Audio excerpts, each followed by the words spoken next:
السلام علیکم۔ پروگرام آئینہ کے ساتھ طاہر احمد بھٹی آپ کی خدمت میں حاضر ہے۔ پچھلے پروگرام میں بات شروع کر کے کہ یہ کیا وجوہات ہیں اور کیا کیا بیک گراؤنڈز ہیں جو آپ کو کس کس طرف لے کے جا رہے ہیں، تو پھر چونکہ اس کا ٹائم زیادہ ہو گیا تھا اس لیے اس کو پھر روکنا پڑا، لیکن کچھ حصہ اسی تھیم کا ابھی باقی ہے، ان دا سینس کہ جب آپ کے سامنے ایک غلط قدم اٹھایا گیا اور بحیثیت قوم آپ اس پہ چپ رہے، تو اس کے بعد جن کے خلاف وہ قدم اٹھایا گیا تھا، یا پریسائزلی کہیں کہ جن کی گردن پر وہ چھری چلائی گئی تھی، آپ کا 50 سالہ تجربہ ہے، آپ کے سامنے ہے کہ وہ گردن سر جو ہے وہ تن سے جدا نہیں ہو سکا۔ ایڈمنسٹریٹو حوالوں سے، ہیومن فائبر کے ترقی کرنے کے حوالے سے، ان کے انٹیکٹ رہنے کے حوالے سے، ایز اے طبقہ اور ایز اے کمیونٹی گرو کرنے کے حوالے سے، اور فیوچر میں اپنے آپ کو مزید کنسالیڈیٹڈ کرنے کی حکمت عملیوں کے حوالے سے، یہی کسی کے سروائیول اور زندہ رہنے کے پیرامیٹرز اور انڈیکیٹرز ہو سکتے ہیں نا۔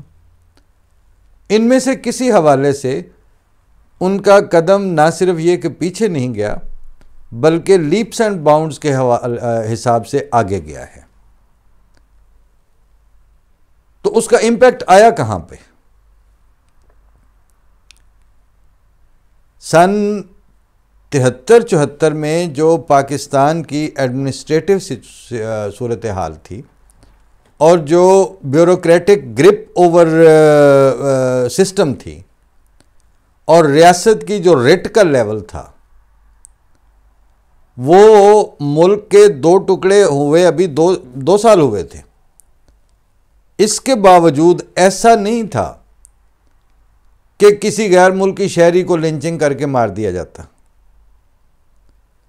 ایسا نہیں تھا کہ یونیورسٹی کے کسی اسٹوڈنٹ کے اوپر پہلے الزام لگا کے، مشال خان کی میں بات کر رہا ہوں، اور پھر بغیر مقدمہ اور بغیر کسی تفتیش کے، موقع دیے بغیر ہی اس کو پتھراؤ کر کے لنچنگ کر کے مار دیا جاتا۔ اور وہ ایسا وقت بھی نہیں تھا کہ سب سے بڑے صوبے کے گورنر کو دن دہاڑے گولیاں مار کے جو بندہ مار دے وہ ہیرو کے طور پر اس کے جلوس نکالے جاتے، اس کو غازی علم دین بنا کے پیش کیا جاتا، اور جس پارٹی کا وہ گورنر تھا اس کے کرتوں دھرتوں کو یہ توفیق ہی نہ ہوتی کہ وہ اس کے جنازے میں بھی شامل ہو سکیں۔ تو اس کا جو بیک لیش تھا، جو اس کا حقیقی نقصان تھا، وہ کس کو پہنچا؟ ان کو پہنچا جو چھری چلانے والے تھے، ان کو نہیں پہنچا جن پر چھری چلائی گئی تھی۔ اور یہ آپ کے سامنے آتے ہیں بالکل سطحی سے اور پروپیگنڈے کے انڈیکیٹرز۔ او جی بھج گئے اتھوں، انہاں دی خلافت چلی گئی، او مرزا طاہر جلا وطن کر دیتا گیا، مطلب کٹ دیتا، یہ بکواس سننے کو ملتی ہے آپ کو، اور آپ اس کو ایک ایکیڈیمک فلسافیکل ٹروتھ کے طور پر، ایک ڈیولپمنٹ فینومینا کے طور پر مان لیتے ہیں۔ لیکن اگر اس کا حقیقی ٹھہر کے تجزیہ کیا جائے، اور وہ جو ٹھہر کے تجزیہ کرنے والا ہے وہ آنیسٹلی سپیکنگ خود ان کو جن کے اوپر اللہ تعالیٰ کا بلیسنگ ان ڈسگائز کی صورت میں فضل ہو رہا ہوتا ہے، ان کو بھی اس وقت پتہ نہیں چلتا۔ ہمارے ایک بزرگ سینئر تھے، انہوں نے احمدی غیر احمدیوں کا ایسے مکس سی ہماری گیدرنگ تھی، اور اس میں اسی طرح کی ایکیڈیمک گفتگو ہو رہی تھی ان کے پاکستان سے ہجرت کے حوالے سے، چوتھے امام جماعت احمدیہ۔ تو وہ کہتے ہیں کہ اگر اللہ تعالیٰ احمدیوں سے کوئی کنسلٹیٹیو میٹنگ کر کے یہ طے کرواتا کہ آپ بتاؤ اپنا ووٹ دو کہ خلافت یہاں رہے یا آپ جانے دیں اس کو انگلینڈ، تو ایک احمدی نے بھی اس کے حق میں نہیں ہونا تھا. وہ جو ایک باہمی محبت ہوتی ہے وہ کہاں یہ اجازت دیتی ہے. وہ فراق گورکھپوری کا شعر یاد آ گیا کہ یہاں کسی کا ہوا کون عمر بھر پھر بھی، یہ حسن و عشق تو دھوکہ ہے سب مگر پھر بھی. تو یہ جو مگر پھر بھی کی ہیومن سائیکی ہے، اس نے یہ کہاں کہنے دینا تھا کہ حضور چلے جائیں یہاں سے. لیکن وہ بانی جماعت احمدیہ حضرت مرزا غلام احمد قادیانی کا ایک شعر ہے کہ تیرے اے میرے مربی کیا عجائب کام ہے، گرچہ بھاگیں جبر سے دیتا ہے قسمت کے ثمار. تو اللہ تعالیٰ اپنے فضل کرنے کا جب فیصلہ کر لیتا ہے تو جبری تقدیر نافذ کر کے بھی وہ فضل کرتا ہے. اور یہ ایک الگ سے لمبی فلسفی ہے کہ ماں اپنے بچے کو بعض صورتوں میں اس کی مانگی ہوئی چیز نہیں دیتی، اور یہ تو ایک پہلو ہے نا کہ اس کو آگ کا انگارہ نہیں پکڑنے دیتی. نہ دینے والا یہ فینومینا ہے، وہ جو ہے وہ ہم نے آنکھوں سے دیکھا ہوا ہے کہ وہ لٹا لٹا کے زبردستی اس کو کڑوی دوائی پلاتی ہے. بلکہ وہ میرا بیٹا جو تھا وہ کچھ کھاتا نہیں تھا، تو دادو ہم تو بہرحال یہ جو ہم نے کہنا کہ یہ کھاؤ تو توتلی سے میں نہیں تاتا. اب ہمارے پاس تو میں نہیں تاتا کا کوئی علاج نہیں تھا، اور ہم اتنے ایکسپیرینس بھی نہیں تھے دونوں میاں بیوی. لیکن اب بعد میں پتہ چلا کہ اس کی جو دادی ہماری والدہ، انہوں نے اس کو گوڈے کے اوپر رکھ کے تو جناب اس کا سر پچھلی طرف لٹکا کے کیلا ٹھونس دینا اور کہنا کھا انہوں، کھاوے نہ تو مرے.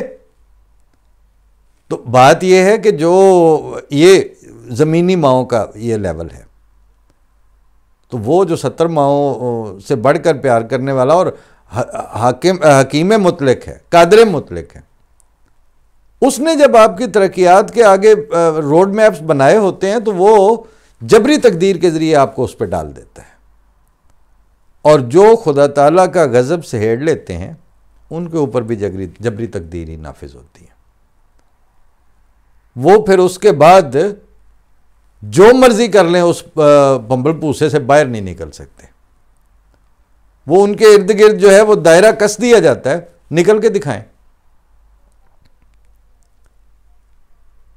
تو وہ دوسری ترمیم چلتے چلتے اب انسانوں کا، یعنی ملک کا مطلب یہ ہوتا ہے ملک زمین کے ٹکڑے کو صرف نہیں کہتے،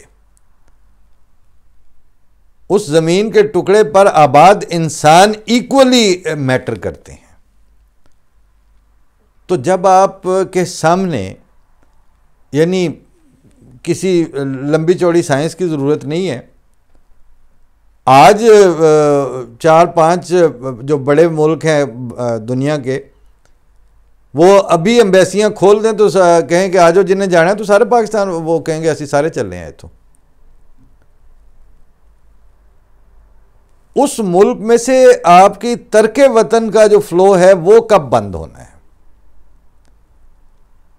وہ مریم نواز کی وہ ابھی ظاہر نئی چیف منسٹری ہے، تو اس نے اس کو کنسالیڈیٹ کرنے کے لیے وہ پکڈ اپ قسم کی جو ہینڈ پکڈ بیوروکریسی ہے وہ ساتھ وہ سارے کر کے دیتی ہے نا، کہ آج وہ تھانے دار کو بلا لیا، آج فلاں کر دیا، آج فلاں کر دیا، آج انہوں نے یہ دورہ کیا، آج فلانے اسکول ٹور گئی.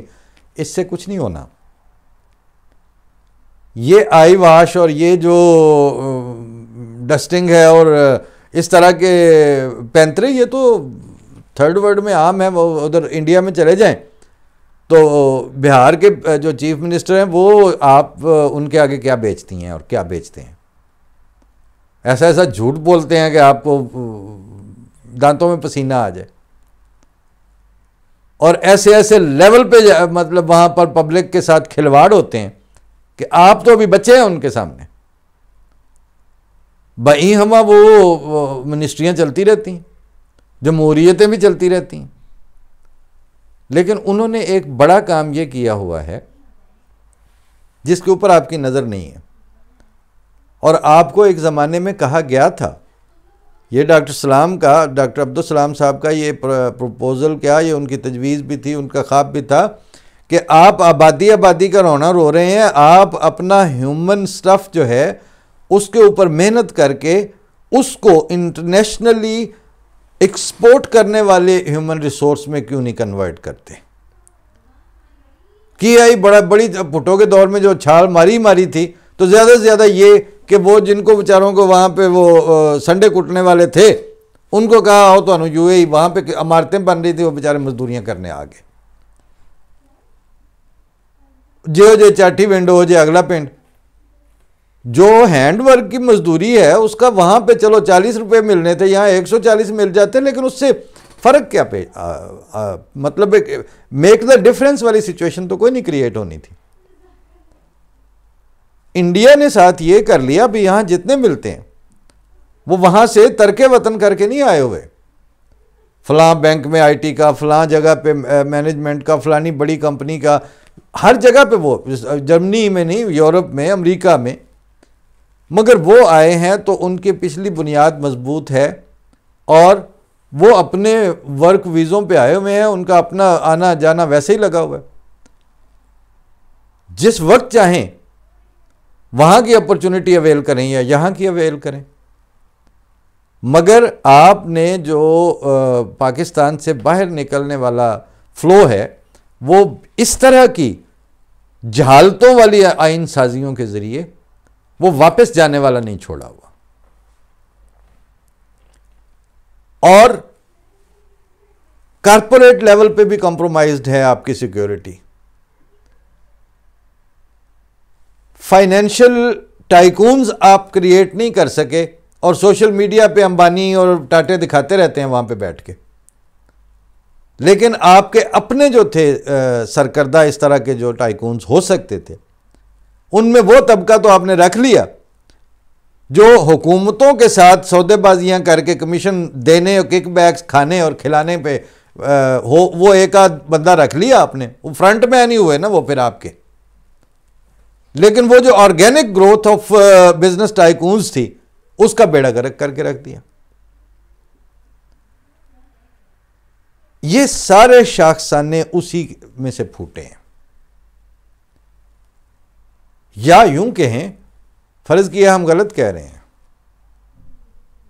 تو ہم آپ پہ الزام عائد کر رہے ہیں، ہم آپ کے سامنے کیس سٹڈی کے طور پر یہ بات لے کے آ رہے ہیں کہ آپ کا 74 اور کی اسمبلی کے اس فیصلے سے پہلے کا پاکستان اور اس کی اسٹیٹ کی گرپ اور اس کے ریاستی جو عملداری ہے وہ، اور وہاں پر عام انسان کی سینس آف سیکیورٹی اور ڈیولپمنٹل پالیسیز کو الگ رکھ کے آپ سٹڈی کر لیں.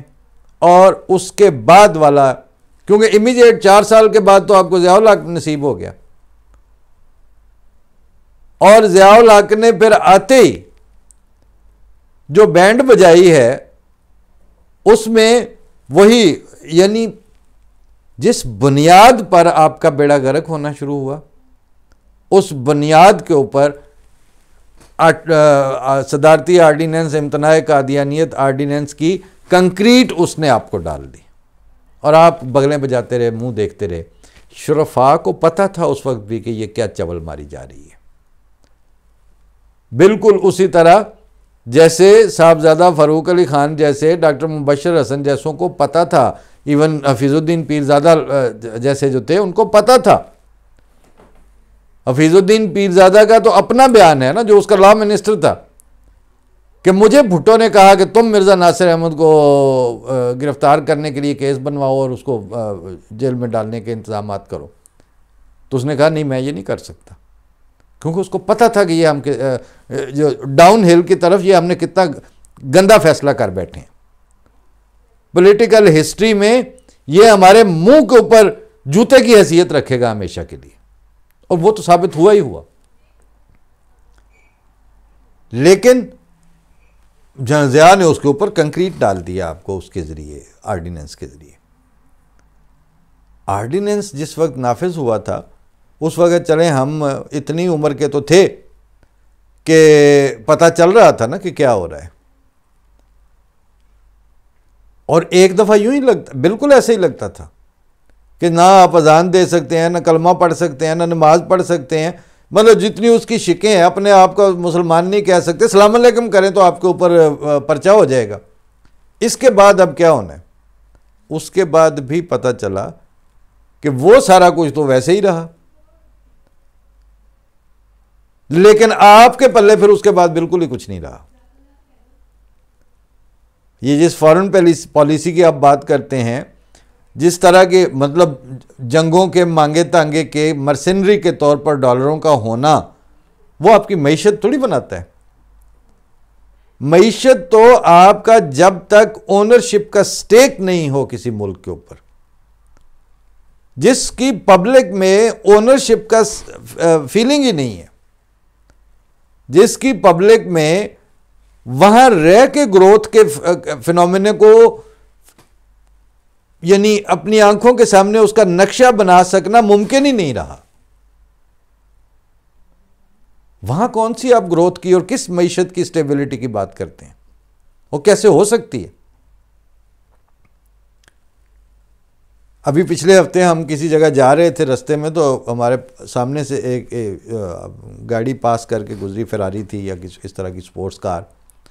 تو بچے پیچھے سیٹوں میں جو بیٹھے ہوئے تھے، ایک نے کہا یہ وہاں، میں نے کہا بالکل یہ پجائی جائیں بے شک یہ اپنی، لیکن ارد گرد بھی دیکھو نا، صرف یہ فراری نہ دیکھو نا، یہ اپنی زمینیں آباد کر چکے ہیں، یہ اپنی سڑکیں بنا چکے ہیں، اور دنیا کے 8 بڑے برانڈز کاروں کے جو ہیں وہ ان کے مینوفیکچررز ہیں، اور اپنے عام آدمی کو کسی بھی کلیمٹی کی صورت میں ریاستی سطح پہ سپورٹ کرنے کا میکنزم اسٹیبلش کیے ہوئے ان کو کئی دہائیاں بیت چکی ہیں. اور ان کے تعلیمی ادارے اور ان کے عام جو راہ چلتے کی سینس آف سیکیورٹی، وہ سارا کچھ کر کے تو آپ پجائیں یہ کاریں، بے شک ایک کی بجائے 4 رکھیں بندے. لیکن مصیبت یہ ہے کہ وہ جن کے ہاں ہر چوتھے قدم پر ایک نیا سانحہ دیکھنے کو مل رہا ہے، ان کی لیڈرشپ اور ان کے بچے صرف وہ اسلام آباد والی مارگلہ روڈ پہ اور ادھر کراچی کے ڈیفنس اور لاہور کے گلبرگ میں اس طرح کی گاڑیاں ان کی نکالی میں جب چلاتے ہیں، وہ دیکھ کے تکلیف ہوتی ہے. ان کی کوئی تکلیف نہیں ہے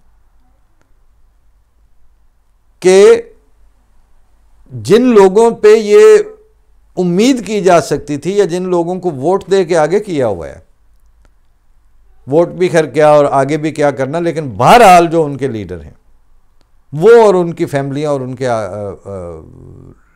بچے، ان کو اپنے لائف سٹائل پہ کمپرومائز کرنا for the collective growth and collective development of the country, یہ تو آپ سوچ ہی نہیں سکتے. یہ تو بالکل ایسے ہے جیسے دور کی، یہ میں جو گفتگو کر رہا ہوں یہ اس سارے پیراڈائم میں اور اس سارے فریم آف ریفرنس میں رکھ کے اگر آپ سنیں، آڈینس وہ ساری ہو تو کہیں گے یہ کیا ہے یار. تو یہ سارا کچھ ایک ایسی قوم اور ایک ایسے ملک کے ساتھ ہو رہا ہے جس کی معیشت روز بروز ڈوب رہی ہے، جس میں پوری دنیا میں اس کی شناخت ایک زرعی ملک کی ہے. اور وہ ہمارے دوست ہیں ڈاکٹر ساجد اقبال سندھو، انہوں نے لکھا کہ سب سے زرخیز ترین جو 500 ایکڑ کے قریب رقبہ وہاں کی سب سے بڑی ایگریکلچر یونیورسٹی کو دیا ہوا ہے، اس کی فی ایکڑ گندم کی پیداوار سن 2022-23 والی جو ہے وہ 20 من فی ایکڑ ہے.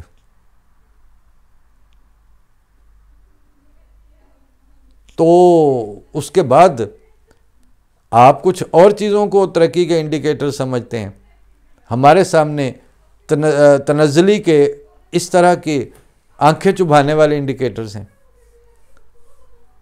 اور میں اس کو جوڑتا ہوں کہ آپ نے ریئل ایشوز اور ریئل ڈیولپمنٹ اور real ownership of the country سے ڈپرائیو کیا تھا ایک محدود دائرے میں ایک طبقے کو.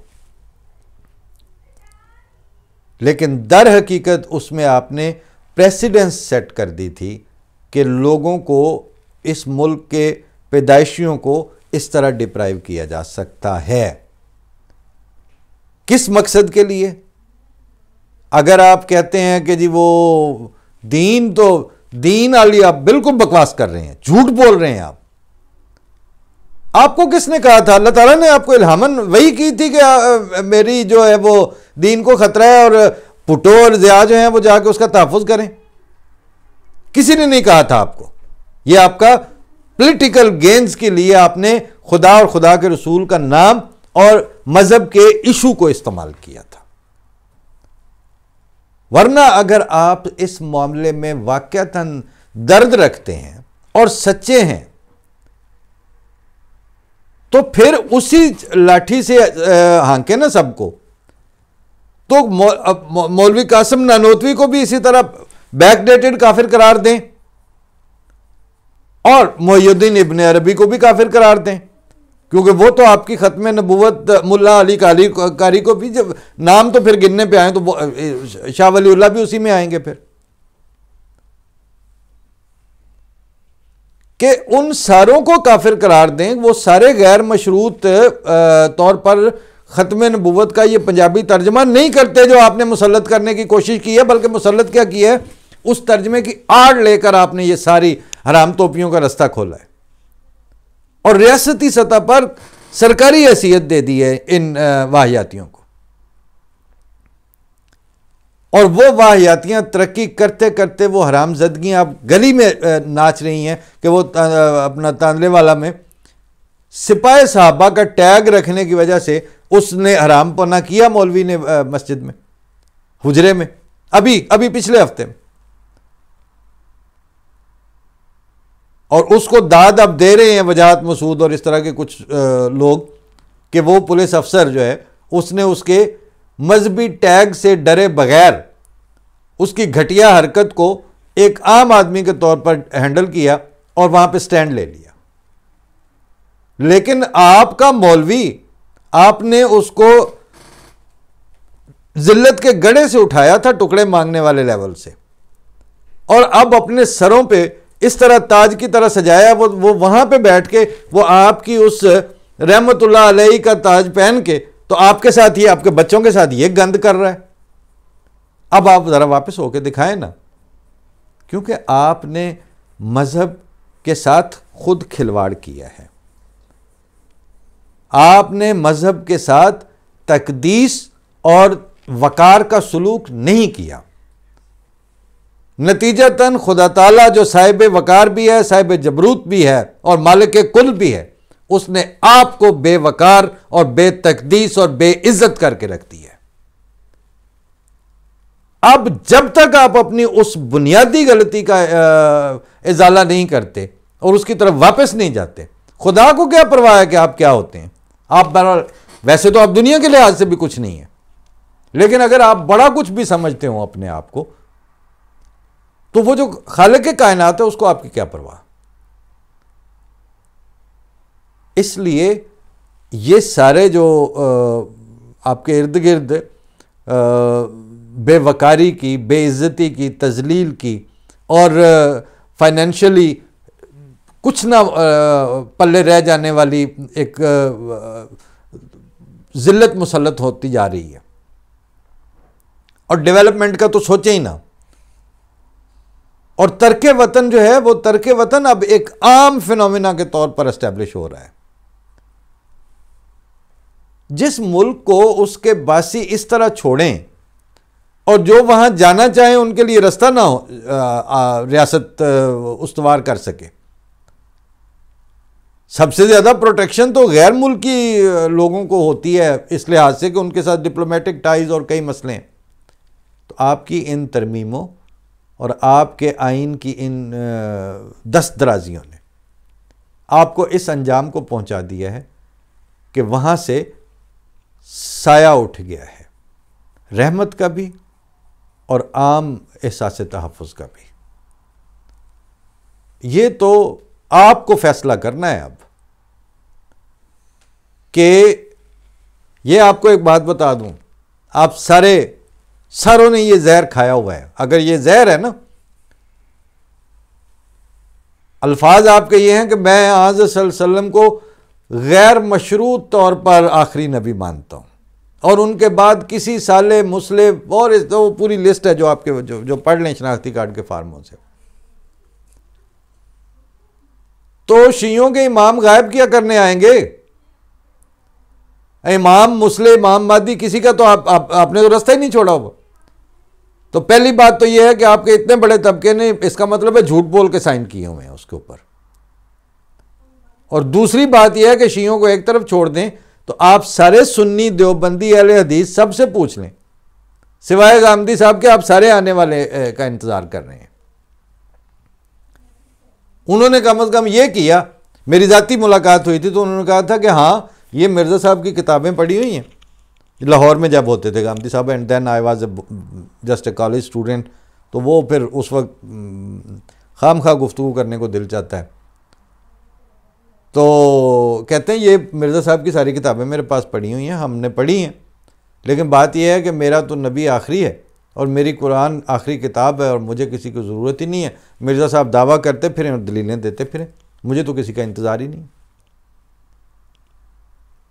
تو چلیں جو کہتا ہے کہ مجھے کسی کا بھی انتظار نہیں ہے، وہ چھوڑ کے باقی جن ساروں کو حضرت عیسیٰ کا انتظار ہے وہ کہاں غیر مشروط طور پر خاتم النبیین کے قائل ہیں؟ آخری نبی کہاں مانتے ہیں؟ تو اس لیے سوری، عقیدے کے لحاظ سے آپ ساروں نے یہ زہر کھایا ہوا ہے، اور آپ نے احمدیوں کے ساتھ صرف قلیل تعداد کی پرامن طبقہ سمجھ کے یہ ظلم کیا تھا. وہ ظلم اب آپ کو نیشنل سطح پہ گلے پڑ گیا ہے.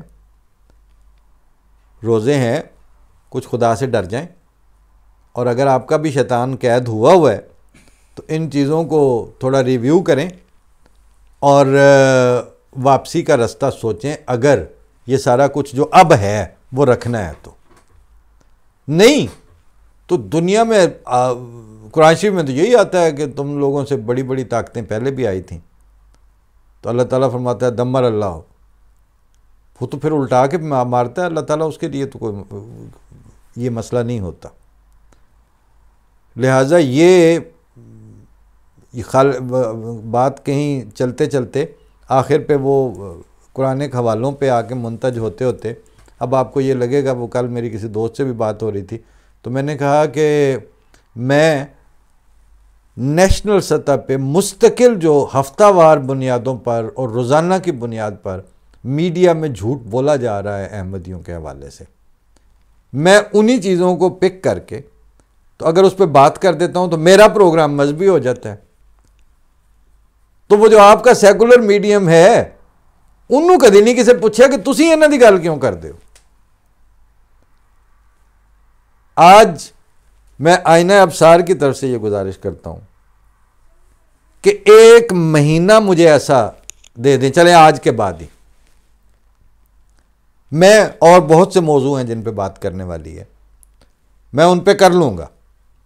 آپ آج کی ڈیٹ سے اگلے مہینے کی 29 تاریخ تک وہ وقت گزار دیں کہ آپ نے پاکستان میں احمدیوں کے حوالے سے کوئی گند نہ کیا ہو اور کوئی میڈیا میں یا خبر اس طرح کی نہ آئے مخالف، یک طرفہ اور مبنی پر جھوٹ. تو پھر میں اپنے طور پر پکڑ کے آپ کے دوالے ہو جاؤں کہ آجو جی گل سنو ساڈی، پھر تو آپ کہیں کہ یہ مذہبی چینل ہے. ادروائز گند آپ کرتے ہیں، جب آپ کا جواب دیا جاتا ہے تو آپ پھر سے وہی رہے غیر جانبدار. ہم جو ہیں مجھے کہہ دیتے ہیں یہ انہوں دا قادیانیہ نے آگے کیتا ہے. تو لہٰذا بات آپ کے ہاں اور واقعتاً بہت سی باتیں کرنے والی ہیں، لیکن آپ اس کا گیپ تو دیں کم از کم. اور جہاں تک اس پرٹیکولر چیز کا تعلق ہے تو وہ تو ایک آپ جھوٹ کو فلسفائز کر کے دکھا سکتے ہیں.